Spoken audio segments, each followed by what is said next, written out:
ഇരട്ടമുഖമുള്ള ഒരു നിഴൽ രൂപത്തെയാണ് ഇനി സ്നേഹമെന്ന് വിളിക്കേണ്ടത്.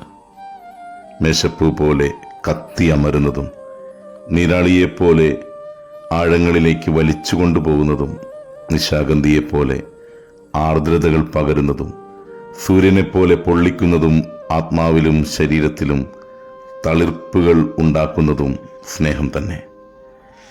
എത്ര ചാരം വന്നു വീണാലും സ്നേഹത്തിൻ്റെ ഒരു കനൽ നെഞ്ചിലില്ലാത്ത ആരുണ്ട് ഭൂമിയിൽ?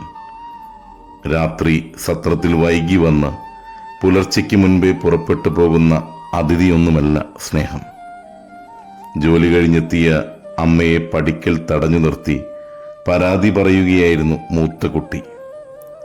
അമ്മ, നമ്മൾ പുതുതായി വാങ്ങിയൊട്ടിച്ച വാൾപേപ്പർ മുഴുവൻ വാവ ക്രയോൺസ് കൊണ്ട് കുത്തി വരച്ചു. അരിഷ്ടിച്ച് കഴിഞ്ഞുകൂടുന്ന വീടാണ്.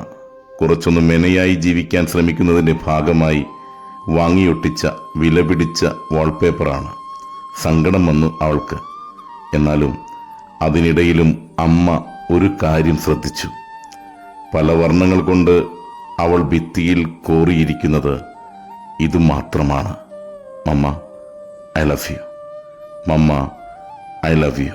സ്നേഹിക്കുക തന്നെയാണ്, കലഹിച്ചും ഭാരപ്പെടുത്തിയും നിന്ദിച്ചുമൊക്കെ.